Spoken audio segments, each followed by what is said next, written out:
Para culminar esta serie sobre la lluvia tardía, te invito a considerar conmigo una vez más el pasaje de Santiago, capítulo 5, versículos 7 y 8. Leemos de la Biblia de las Américas. Por tanto, hermanos, sed pacientes hasta la venida del Señor. Mirad cómo el labrador espera el fruto precioso de la tierra, siendo paciente en ello hasta que recibe la lluvia temprana y la tardía. Sed también vosotros pacientes, fortaleced vuestros corazones, porque la venida del Señor está cerca. Es interesante notar que este pasaje hace énfasis en la espera y más que nada en la paciencia. Santiago se refiere aquí al labrador, quien espera pacientemente que la tierra produzca su fruto, y nos insta a esperar de la misma manera la venida del Señor. El ser humano es por lo general impaciente. A ninguno de nosotros nos agrada esperar, ¿verdad? Nuestra carne es impaciente por naturaleza. Si bien hay personas que son más pacientes que otras, generalmente hablando, a todos nosotros nos agrada recibir de inmediato aquello que esperamos, ¿cierto? De hecho, en el mundo actual, en que todo se mueve de manera acelerada, la impaciencia está al orden del día. Sin embargo, hoy vamos a referirnos a la bendición que trae consigo la espera. Amén.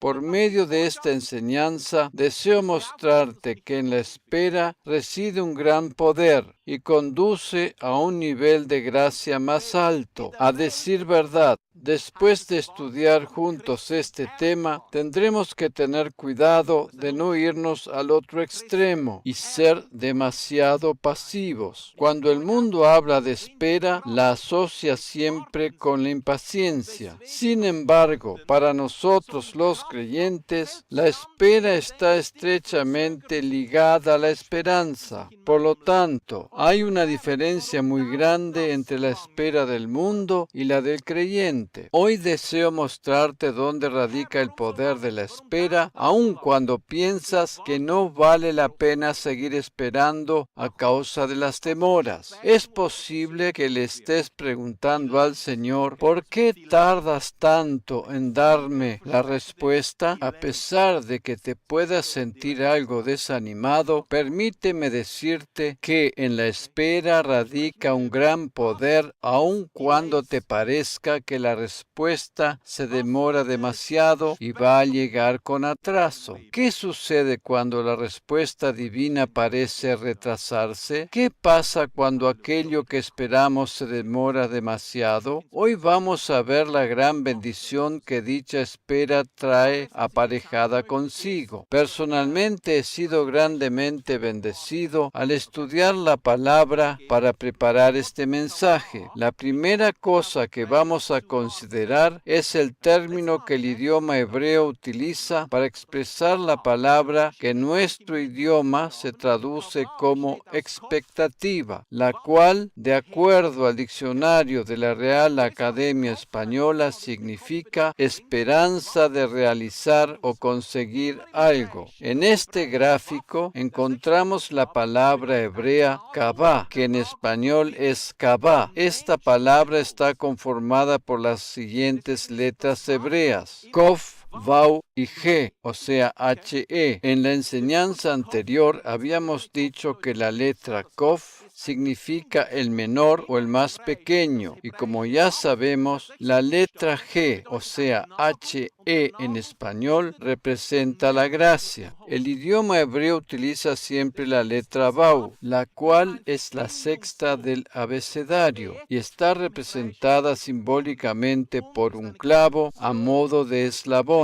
Dicho de otra manera, sirve de enlace o unión y cumple la función de una conjunción función en nuestro idioma español. Como ya hemos dicho en otras oportunidades, cada letra del idioma hebreo, la cual es un pictograma, tiene un significado especial. La palabra Kabá, con H al final, en español Kabá, la cual se traduce aquí como espera, esperanza o expectativa, tiene una connotación más profunda en el idioma hebreo, en el cual podríamos resumir como atar juntos o unir. La espera, de acuerdo al concepto del mundo, es en solitario, pero como creyentes unidos a Cristo, tenemos a alguien que nos acompaña y por lo tanto estamos del lado ganador, del lado triunfante. Cuando esperamos solos, perdemos, mientras que si esperamos unidos a Cristo, triunfamos, ganamos. ¡Aleluya! Observemos nuestro gráfico una vez más. De acuerdo al significado de las letras hebreas, podríamos resumir esta frase de la siguiente manera: el menor o más pequeño, quienes somos nosotros los creyentes.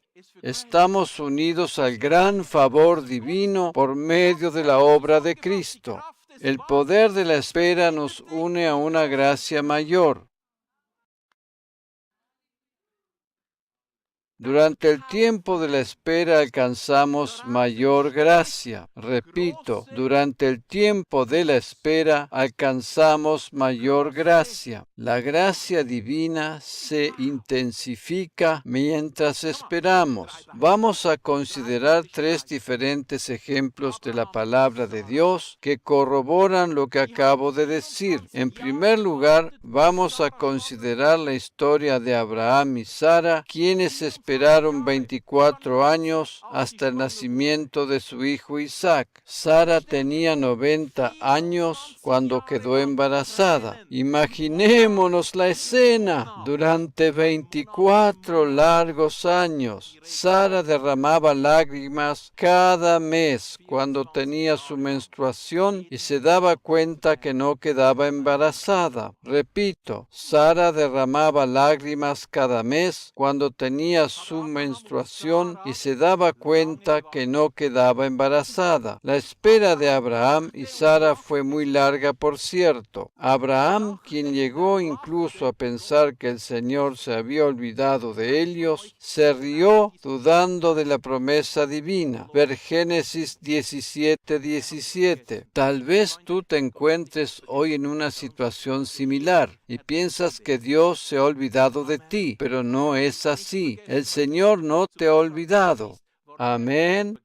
Y es por eso que estás escuchando esta enseñanza, la cual te va a ayudar a ver que no es así como piensas. Por tal razón, puedes tener confianza y en lugar de tener una actitud pasiva, puedes reaccionar de forma activa, pues la espera es siempre activa. Sara, después de mucho esperar y de no ver los resultados deseados, llegó a desanimarse de tal manera que le propuso a Abraham que tuviese un hijo con su sierva. Ella estaba completamente desanimada al ver pasar los años sin poder concebir un hijo. Sin embargo, cuando llegó a los 99 años, quedó finalmente embarazada. La promesa divina, la cual le había sido dada 24 años antes, se hacía realidad. La larga espera trajo consigo mucha más gracia, porque Isaac representa simbólicamente el pacto de la gracia. Jesús es el cumplimiento de la promesa. Por eso, Isaac representa en este caso el nuevo pacto de la gracia. ¿No es maravilloso ver que precisamente Isaac es quien representa el nuevo pacto, el pacto de la gracia? Otra historia que leemos en la Biblia y que tiene que ver con el tema es la historia de Ana, la que llegó a ser la madre madre del profeta Samuel. La Biblia nos dice que Ana era estéril y no podía tener hijos. Año tras año, ella iba al templo, llorando amargamente y con un corazón afligido a causa de su esterilidad. Las otras mujeres, quienes tenían varios hijos, la irritaban y la hacían entristecer aún más. Cada año que ella subía nuevamente al templo para adorar, se encontraba deprimida y angustiada por la misma situación. Según la tradición judía, Ana tenía 130 años cuando finalmente quedó embarazada. Esto no lo encontramos en la Biblia, pero así lo dice la tradición judía, aunque no sabemos exactamente qué edad tenía cuando finalmente quedó embarazada. La espera fue sumamente larga. Después de aquella larguísima espera que duró algunas décadas, ella dio a luz al profeta Samuel. Dios contestó su oración y le otorgó gran gracia. Ella dio a luz a un campeón. Amén.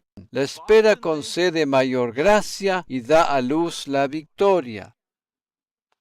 Amén.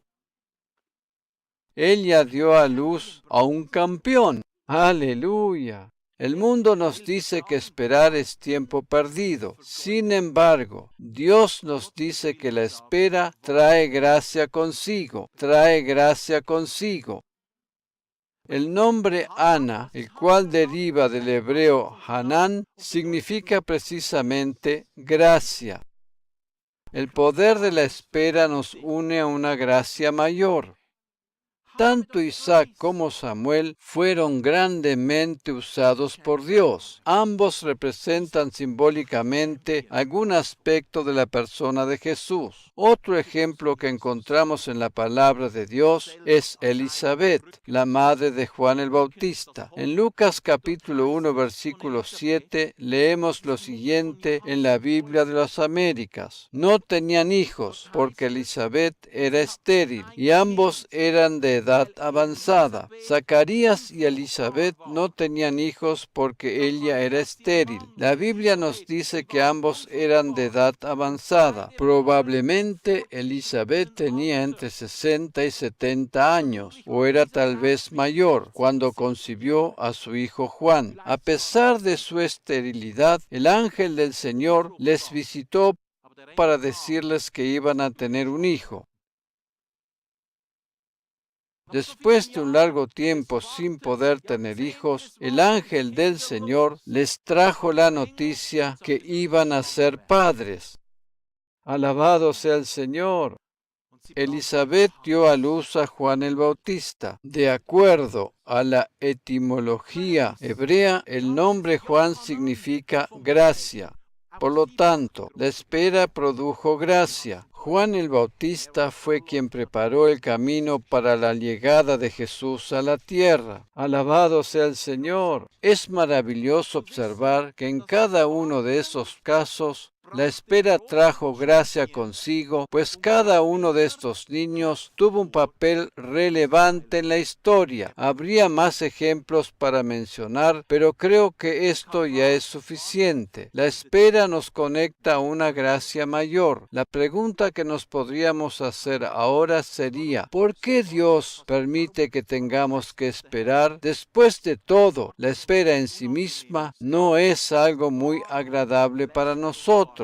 Permíteme darte la respuesta más simple que puede existir. En la espera Dios nos demuestra su gran amor. Repito, en la espera, Dios nos demuestra su gran amor. Vamos a considerar juntos la historia de Marta, María y Lázaro. En Juan capítulo 11, leemos en los versículos 1 al 7. Y estaba enfermo cierto hombre llamado Lázaro, de Betania, la aldea de María y de su hermana Marta. María, cuyo hermano Lázaro estaba enfermo, fue la que ungió al Señor con perfume y le secó los pies con sus cabellos. Las hermanas entonces mandaron a decir a Jesús: Señor, mira, el que tú amas está enfermo. Cuando Jesús lo oyó, dijo: esta enfermedad no es para muerte, sino para la gloria de Dios, para que el Hijo de Dios sea glorificado por medio de ella. Y Jesús amaba a Marta, a su hermana y a Lázaro. Pareciera ser que este último versículo no tuviese nada que ver con el contexto. Sin embargo, no es así. Es muy importante notar que Jesús amaba a esta familia. La situación era sumamente seria. Es evidente que la enfermedad de Lázaro era grave, pues la misma le provocó la muerte más tarde. Continuemos leyendo a partir del versículo 6.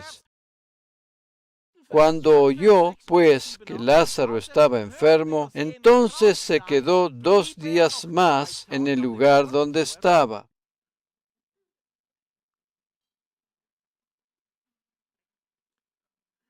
Luego, después de esto, dijo a sus discípulos: vamos de nuevo a Judea. Si alguno de nosotros hubiésemos estado allí en el lugar de Jesús y ante la gravedad de la situación, posiblemente habríamos salido corriendo, ¿verdad? Sin embargo, Jesús se quedó 2 días más en el lugar donde estaba y después les dijo a sus discípulos: vayamos de nuevo a Judea. Así que él fue a ver a Lázaro recién al 3er día, y éste ya se había muerto. Dicho de otra manera, Jesús hizo esperar a Marta y a María. ¿Por qué razón? En el versículo 5 habíamos leído que Jesús les amaba. Con esta espera Jesús estaba queriendo demostrarles algo. Debo reconocer que para cualquier razonamiento humano normal, esta era una situación sumamente desafiante. Sin embargo,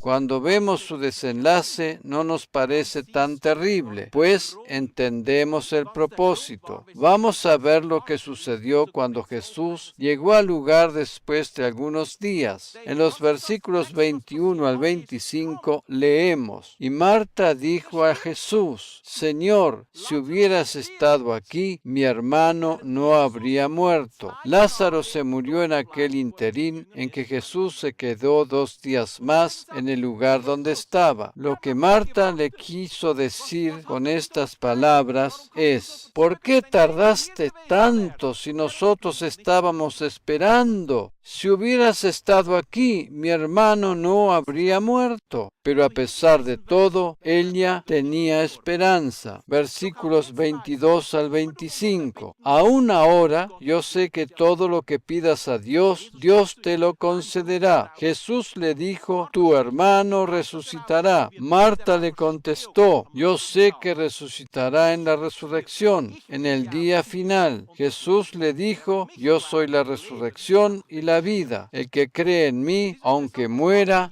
vivirá. Aleluya. Alabado sea el Señor. Estas palabras de Jesús son muy familiares para todos nosotros, ¿verdad? Esto es lo que escuchamos una y otra vez en cada mensaje de Pascua. ¿Cierto? Jesús es la resurrección y la vida. Marta hace aquí algo muy interesante que nos enseña una lección. Primero habló en tiempo pasado: si hubieras estado aquí, y ubicó a Jesús en el pasado. Luego habló en tiempo futuro: yo sé que resucitará en la resurrección, en el día final. Y con esto ubicó a Jesús en el futuro. Jesús no está en el pasado, ni tampoco en el futuro, sino en el tiempo presente. No ubiquemos a Jesús en el pasado ni en el futuro. No ubiquemos las bendiciones en el pasado como si fueran solo para el pueblo de Israel, ni tampoco en el futuro como si fueran solo para el milenio. Las bendiciones divinas son para hoy, para aquí y ahora. Amén. La única bendición que todavía no es una realidad y que está aún en el futuro es el cuerpo transformado que habremos de recibir en el momento del arrebatamiento. Sin embargo, todas las otras bendiciones de la palabra de Dios son para ahora, para el tiempo actual. Aleluya. No cometamos el error de pensar que pertenecen al pasado o de ubicarlas en el futuro. Jesús es el poder del tiempo presente. Aleluya. Amén. La mayoría de las personas viven demasiado atadas al pasado o llenas de preocupaciones por el futuro, y con eso se olvidan de vivir el tiempo presente. Vivamos en el hoy y ahora. El pasado ya pasó y no lo podemos cambiar, y el futuro todavía no nos pertenece. Sin embargo, podemos arruinarnos el presente a causa de los reproches en cuanto al pasado o a las preocupaciones en cuanto al futuro. Jesús, con su respuesta, le estuvo diciendo a Marta que él estaba en el tiempo presente. Sin embargo, parecía como que él llegó retrasado. Al menos eso es lo que le pareció a Marta. Aun cuando nos parece que las cosas se retrasan en nuestra vida, tenemos que saber que Dios nos ama y cada día estamos más cerca de alcanzar la meta. Nuestros sentimientos nos hacen creer que nos estamos perdiendo algo, pero en realidad cada vez estamos más cerca del lugar donde deseamos y tenemos que estar. Mientras estamos en el tiempo de la espera, el diablo nos ataca con dudas. Mientras estamos en el tiempo de la espera, el diablo nos ataca con dudas. ¿Cierto? La moraleja de esta historia que acabamos de leer nos muestra que Marta, María y el mismo Lázaro tuvieron la más grande revelación en cuanto a la resurrección en todo Israel. Marta y María perdieron a su hermano, y Jesús, quien llegó 3 días más tarde, le resucitó de la muerte. Estos 3 hermanos recibieron la mayor revelación de las palabras de Jesús cuando dijo: Yo soy la resurrección y la vida. El que cree en mí, aunque muera, vivirá. Estos 3 hermanos recibieron la mayor revelación sobre el significado de la Pascua. Amén, porque lo vivieron en carne propia. Pero para poder llegar a ese punto, tuvieron que pagar el precio de la espera. Tuvieron que pagar el precio de la espera. ¿Te das cuenta lo que esto significa? Para la mayoría de las personas, las palabras de Jesús acerca de que Él mismo es la resurrección y la vida no tenían demasiado significado. Exactamente así es hoy en día. Hay muchas cosas que provienen de la mano de Dios y se toman como algo común y corriente y casi sobreentendido. Sin embargo, estos 3 hermanos lo vivieron en carne propia. La resurrección no es algo impreciso o abstracto, sino algo real. Cuando el Señor venga en los aires a buscar a los suyos, los muertos en Cristo resucitarán primero. En realidad, nosotros los creyentes ya hemos resucitado de la muerte en cuanto a que tenemos la vida de Cristo. Solo falta que recibamos ese cuerpo resucitado e incorruptible. Aleluya. Al recibir la vida de Cristo, hemos muerto a la ley y nacido a una nueva vida, a la vida de la gracia. Ya no estamos más en el sepulcro de la ley y el legalismo. Ahora vivimos en la vida de Cristo, la vida de resurrección. A causa de la espera, Marta, María y Lázaro tuvieron la oportunidad de experimentar lo que es la resurrección como nadie más lo pudo hacer. Los que esperan reciben gran revelación. Amén. Aunque el tiempo de la espera no es agradable para la carne, la recompensa de la gracia está por delante. Amén. Aleluya. Otro ejemplo maravilloso en la palabra de Dios acerca de la espera lo encontramos en el Antiguo Testamento. Me refiero a Josué y Caleb. Ellos, a pesar de los 40 años que tuvieron que peregrinar en el desierto, estaban todavía en lo mejor de la vida y tenían la meta por delante. Ellos deseaban entrar a tomar la tierra prometida porque sabían que Dios estaba con ellos. Ellos fueron los únicos que volvieron con un informe positivo después de ir a reconocer la tierra. Los otros solo veían lo negativo e imposible. Josué y Caleb vieron los gigantes que habitaban la tierra igual que todos los demás. Sin embargo, se animaban a vencerlos y no pensaban en una posible derrota. Por más que Josué y Caleb tenían una actitud positiva, se vieron obligados a peregrinar 40 años en el desierto a causa de la incredulidad y el negativismo del pueblo de Israel. Ellos hubiesen estado preparados para tomar la tierra prometida tal como Dios se los había dicho, pero se vieron obligados a peregrinar en el desierto a causa de los demás.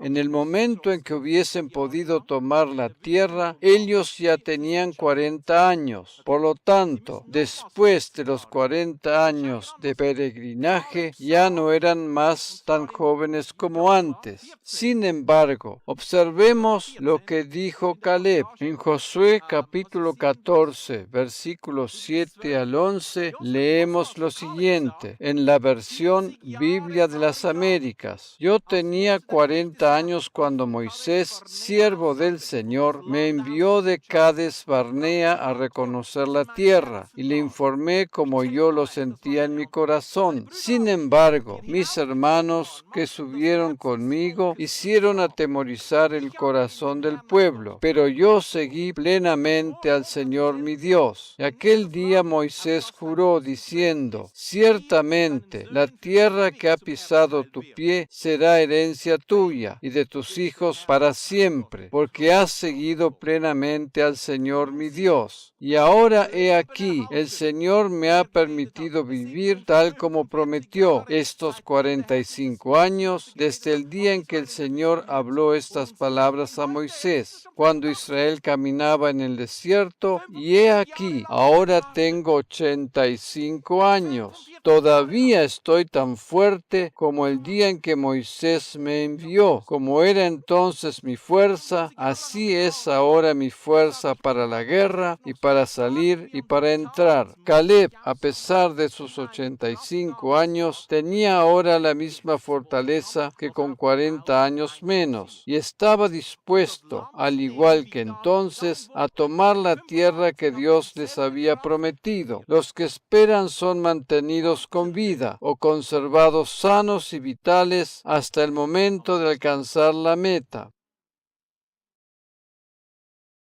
Permíteme aquí decir una palabra especial a todas las mujeres que están escuchando este mensaje. Nunca pienses que tu belleza y tu tiempo para poder florecer habrán de desvanecerse en el tiempo de la espera, pues Dios habrá de detener el tiempo de alguna manera y mantenerte sana y vital como lo hizo también con Josué y Caleb. En una traducción en alemán, el versículo 10 dice literalmente así, y ahora, he aquí, el Señor me ha mantenido con vida, tal como prometió estos 45 años.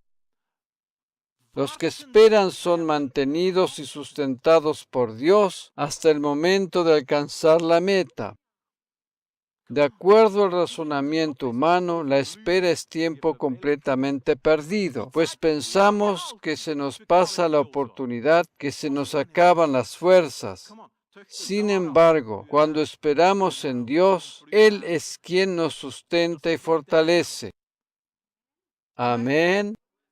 Naturalmente que esto no es válido solamente para las mujeres, sino también para los hombres. Dios concede una fortaleza especial durante el tiempo de la espera. Todos los ejemplos que he mencionado anteriormente tienen que ver con personas que, a pesar de su avanzada edad, llegaron a haber realizado el cumplimiento de la promesa. La gracia divina otorga una fortaleza especial a nuestro cuerpo físico durante el tiempo de la espera. Por lo tanto, no subestimemos de ninguna manera el periodo de la espera, porque éste trae gran bendición consigo. No perdemos nuestros mejores años durante el tiempo de la espera, porque el Señor mismo habrá de compensarlos y devolver aquello que parece haberse perdido. Josué y Caleb experimentaron la compensación de los años perdidos en el desierto, y el Señor los mantuvo sanos y vitales para que pudieran llegar a la meta. La espera conduce a una gracia mayor.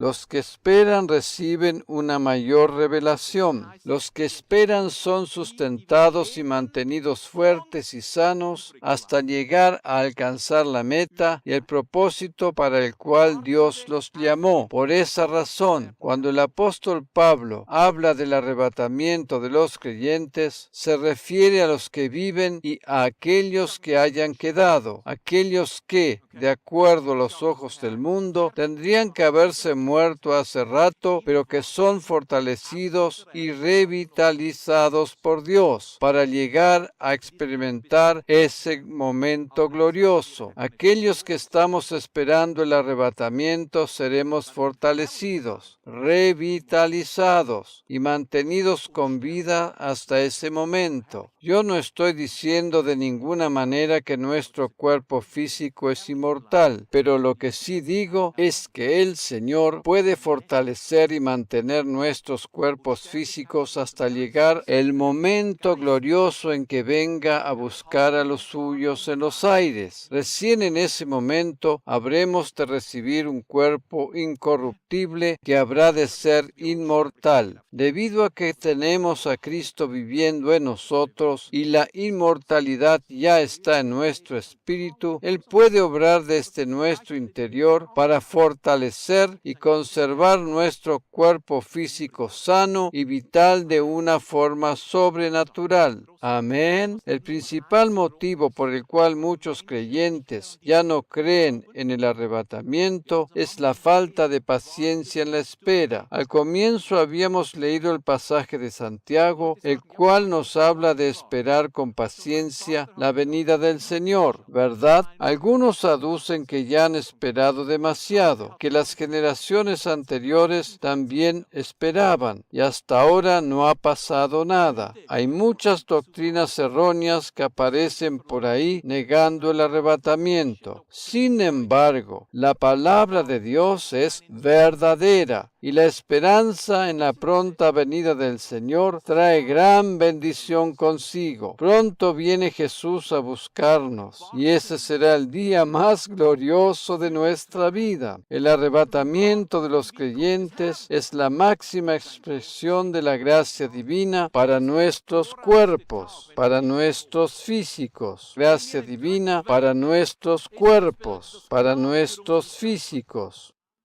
Precisamente los creyentes que habrán de ser arrebatados serán aquellos que habrán de reinar con Cristo en el milenio. Los creyentes, esto es la iglesia de Cristo que es arrebatada, no habrán de formar parte de la población de la tierra durante el milenio, sino que serán los que habrán de reinar junto con Cristo en un cuerpo glorificado, igual que el de Él. Por lo tanto, aquellos que hoy tenemos la esperanza puesta en el arrebatamiento, seremos los campeones del mañana. Amén. Para finalizar, te invito a considerar junto conmigo el pasaje de Hebreos capítulo 10, versículos 35 al 39. No perdáis, pues, vuestra confianza, que tiene grande galardón. El labrador espera pacientemente el fruto de la tierra. De la misma manera esperamos nosotros la venida del Señor, y esa esperanza será recompensada, porque os es necesaria la paciencia, para que habiendo hecho la voluntad de Dios, obtengáis la promesa, porque aún un poquito, y el que ha de venir vendrá, y no tardará. Aquello que a nosotros nos parece una tardanza, entra dentro de los planes de Dios. La palabra nos dice que en breve tiempo Él habrá de venir. La espera trae gran bendición consigo, mas el justo vivirá por fe, y si retrocediere, no agradará a mi alma. Pero nosotros no somos de los que retroceden para perdición, sino de los que tienen fe para preservación del alma. Este último versículo habla de aquellos que ya han llegado al umbral mismo de la salvación, pero no han dado el último paso de aceptar a Cristo como Salvador personal. Lo importante aquí es que dice que nosotros, los creyentes, no pertenecemos a esa categoría de personas. Es interesante notar que la gran mayoría de las personas, al leer la Biblia, se concentran en lo negativo y con eso llegan a pensar que son de aquellos que retroceden para perdición. Sin embargo, aquí dice claramente que nosotros, los creyentes, no pertenecemos a esa categoría. Amén. Esto es recalcado más de una vez en el libro de los Hebreos. Precisamente en el capítulo 6 está escrito que nosotros tenemos una esperanza mejor. Si hemos aceptado a Cristo como nuestro Salvador personal, no podemos llegar a perder la salvación de ninguna manera. Por lo tanto, solo nos resta esperar un poco tiempo más, y Él habrá de venir a buscarnos. Esperemos con paciencia ese bendito momento. Amén. Voy a invitar ahora a mi esposa para que nos comparta su testimonio personal en relación al tema de la espera. Ella tiene algo hermoso para contarnos.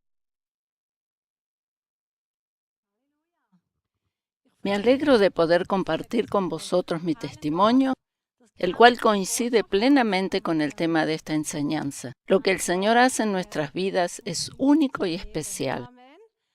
Yo no nací en un hogar cristiano y por lo tanto vivía la vida como mejor me parecía. En mis planes personales pensaba casarme a los 25 o 30 años y tener 2 hijos como si fuera la cosa más natural del mundo. Cuando tenía 24 años y habiendo estado viviendo en pareja con un hombre durante varios años, conocí al Señor como mi Salvador personal. Esa fue una experiencia realmente maravillosa para mí. Él literalmente me transformó por medio de la obra de su Espíritu Santo. Poco tiempo después, aquella relación que había tenido hasta ese momento se rompió y me quedé sola. Yo pensaba que ahora que tenía a Jesús en mi vida, todas las cosas me iban a ir bien, y sobre todo en forma bastante rápida. Yo confiaba plenamente que el Señor tenía preparado el compañero perfecto para mi vida, y pronto podría tener esos hijos que tanto anhelaba. Sin embargo, el tiempo fue transcurriendo y no pasaba nada. Cuando llegué a los 34 años, le dije al Señor, yo deseo tener hijos. ¿Cuándo va a ser el tiempo? Si bien yo confiaba que esto se haría realidad, a pesar de que los médicos me habían dicho que era imposible que yo tuviera hijos, pensaba al mismo tiempo que cuanto más mayor me ponía, más difícil iba a ser.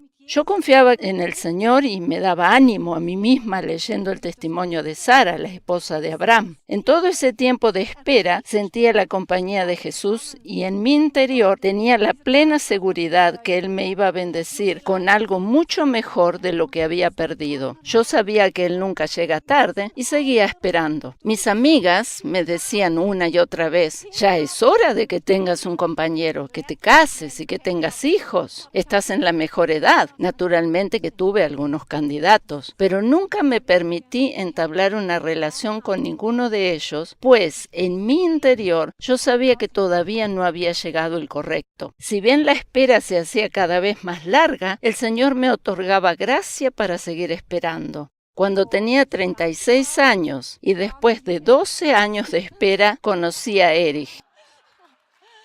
Aleluya, quien es el amor de mi vida.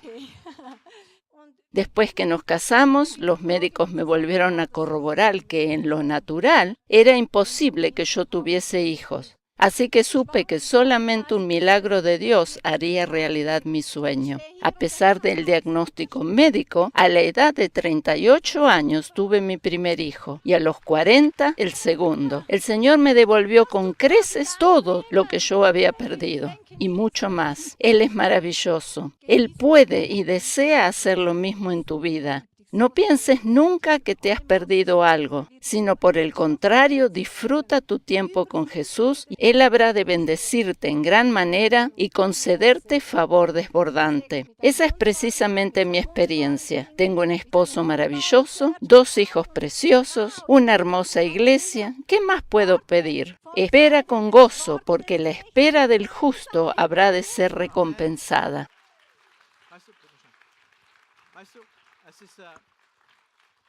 Yo creo que nosotros, los adultos, tenemos la responsabilidad de enseñarles a nuestros hijos y adolescentes esta verdad. En este mundo acelerado en que vivimos, hay tantos que toman decisiones apresuradas que les conducen a situaciones complicadas que se podrían haber evitado si hubiesen sabido esperar y hubiesen tenido un poco más de paciencia. De todas maneras, cuando esto sucede, el Señor muestra su amor y misericordia, otorgando nuevas oportunidades. Pero si se pueden hacer mejor las cosas de antemano, es mucho más beneficioso. Debemos aprender a esperar y no considerar la espera como si fuera una desventaja. A menudo, el Señor nos hace esperar porque nos ama. Amén. Estoy plenamente convencido que debemos enseñarles a nuestros hijos a esperar